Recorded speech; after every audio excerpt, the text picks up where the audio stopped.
নমস্কার বন্ধুরা, মামনি রান্নাঘরে সকলকে আবার একবার স্বাগত জানাচ্ছি। আশা করছি সকলে ভালোই আছো। ঈশ্বরের কৃপায় আমিও খুব ভালো আছি। আজকে একদম সহজ পদ্ধতিতে তোমাদের কাছে মোমো রেসিপি শেয়ার করব। যারা নতুন মোমো বানাতে চেষ্টা করছো অথচ মোমো ভাজ করতে জানো না, তো তাদের জন্য একদম পারফেক্ট একটা রেসিপি। এই রেসিপিটা তোমরা ফলো করলে একদম দোকানের মতোই মোমো বাড়িতে তৈরি করতে পারবে। আর যারা প্রথম মোমো বানাতে শিখছো তাদের জন্য একদম সহজ উপায়ে মোমো ভাজ করার পদ্ধতি শেয়ার করব। তো চলো ভিডিও শেষ পর্যন্ত আমার সাথে থাকার অনুরোধ জানাচ্ছি। ভালো লাগলে লাইক, শেয়ার, সাবস্ক্রাইব করে বেল আইকন প্রেস করে দিও, যাতে নতুন নতুন রেসিপি আপলোড করার সাথে সাথে সব থেকে প্রথমে নোটিফিকেশান যায় তোমাদের কাছে। এখানে দেখো আমি কিছু সবজি চপ করে নিয়েছি হ্যান্ড চপারের সাহায্যে। সমস্ত সবজিগুলোকেই খুব কুচি কুচি করে কেটেছি, একদম মিহি করে।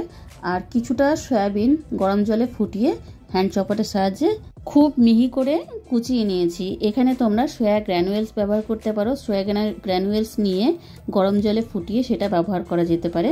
সমস্ত সবজিগুলোকে একটা বড় পাত্রের মধ্যে নিয়ে নিচ্ছি, যেখানে আমি সব উপকরণগুলো একসাথে মাখতে পারবো।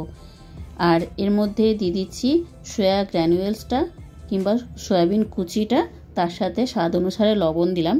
এবার এর থেকে জল ছাড়বে, তার জন্য জলটা যাতে অ্যাবজর্ব হয়ে যাবে একটা সিক্রেট ইনগ্রিডিয়েন্টস দিচ্ছি, যেটাতে জলটা একদম শুষে নেবে। পাউরুটির সাইডগুলো আলাদা করে কেটে রাখা ছিল, সেটাই আমি এর মধ্যে ব্যবহার করে নিয়েছি। এটা না হলে অনেকগুলো জমা হলে আমি একসাথে ব্রেড ক্রাম্বস তৈরি করে নিই। এবার আমি পিৎজা সস নিয়ে নিলাম। এটা আমি বাড়িতেই তৈরি করেছি, তবে কি করে বানালাম তোমরা যদি জানতে চাও তাহলে কমেন্ট করো, অবশ্যই সেটা আপলোড করব। এবারে এর মধ্যে দিলাম একটা ম্যাগি মশলা, একটা দুটো তোমরা যেমন স্বাদ পছন্দ করবে সেই রকমভাবে দিও, যতটা হিসাবে আমরা মশলা তৈরি করছি। আমি এখানে একটা ম্যাগি মশলা দিয়েছি, এখানে আরও একটা দেওয়া যেতে পারে, তাহলে টেস্টটা আরও ভালো হবে। সমস্ত উপকরণ যতক্ষণ না ব্রেডগুলো একদম নরম হয়ে যাচ্ছে ততক্ষণ এটাকে আমি ভালো করে চটকে মেখে নিচ্ছি। এবার আমি আগের থেকে ময়দা মেখেই রেখেছিলাম। ময়দাটা সাধারণ যেমন পরোটার ময়দা তৈরি করা হয়, লবণ আর তেল দিয়ে, সাদা তেল দিয়ে, সেই রকমভাবে মেখে রেখেছিলাম। আমি এটা আলাদা করে আর দেখালাম না। সেই ময়দা থেকে কিছুটা লেচি কেটে নিয়ে বড় মতো একটা রুটি বানিয়ে নিচ্ছি। কিচেন স্ল্যাবের উপরেই বড় মতো একটা রুটি বেলে নিয়েছি, দেখতেই পাচ্ছ।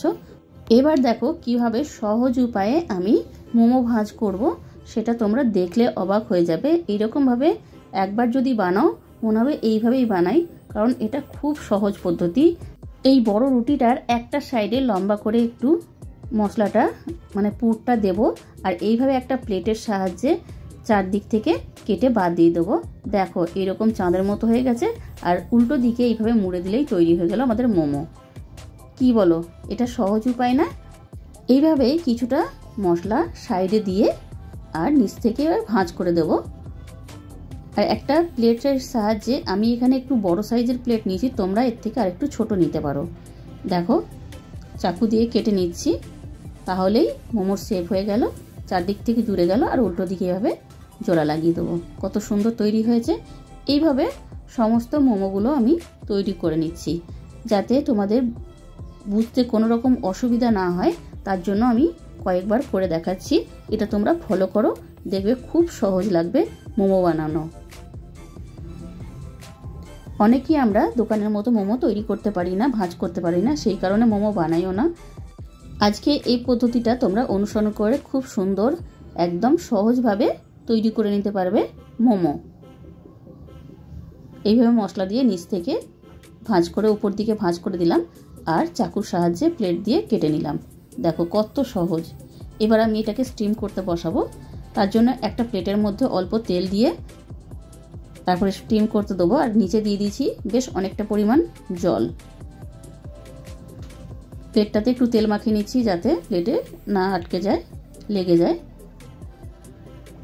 এবার সমস্ত মোমোগুলো আমি এর মধ্যে একটা একটা করে সাজিয়ে দিচ্ছি, যাতে গায়ে গায়ে না লেগে যায়, সেরকমভাবে সাইডে সাইডে রেখে একটার পর একটা সাজিয়ে দেবো। আমিও প্রথমে মোমো ভাজ করতে জানতাম না, এই রকম পদ্ধতি প্রথমে অবলম্বন করেছি, তারপরে বানানো শিখেছি। এবার আমি এখন সমস্ত রকমের মোমো ভাজ করতে শিখে গেছি। তো এটাই আমার সব থেকে সহজ পদ্ধতি লেগেছে। তোমাদের যদি আমার এই রেসিপিটা ভালো লাগে তাহলে প্লিজ আমার চ্যানেলকে লাইক শেয়ার সাবস্ক্রাইব করে বেল আইকন প্রেস করে দিও। দেখো 15 থেকে 20 মিনিট আমি এটাকে স্টিম করে নিয়েছি, কতটা ফুলে গেছে। ওপরের কালারটা দেখেই তোমরা বুঝতে পারবে মোমো সেদ্ধ হয়েছে কিনা। এবার ওপর থেকে কিছুটা জল ঢেলে দিলাম। এতে কি হবে বলো তো, এটা খুব ভালো একটা টেকনিক, খুব সহজেই মোমোগুলো থালা থেকে ছেড়ে যাবে। মাত্র 20-25 মিনিটে আমাদের সুন্দরভাবে মোমো স্টিম হয়ে গেছে। এগুলো এবার পরিবেশন করে দিচ্ছি। তাছাড়াও অন্যরকমভাবেও আমি মোমোগুলো বানিয়েছি, তোমাদেরকে একবার দেখিয়ে দিচ্ছি। তোমরা এভাবেও বানাতে পারো, যারা মোমো ভাজ করতে পারো। এইভাবে ছোট ছোট লুচি বানিয়ে মাঝখানে পুরটা দিয়ে দেবে আর সাইড থেকে এইভাবে স্প্লিট করতে থাকবে। ঠিক অর্ধেকটা পোর্শন যখন স্প্লিট হয়ে যাবে, অন্য দিকটা স্প্লিটের মধ্যে এইভাবে লাগিয়ে দেবে। দেখো সুন্দর একটা ডিজাইন তৈরি হয়েছে। এইভাবে তোমরা খুব সহজ পদ্ধতিতে বানিয়ে নিতে পারো মোমো। এগুলো আমি স্টিম করতে বসাচ্ছি। আমি আরও অন্যরকমভাবেও ভাজ করেছি।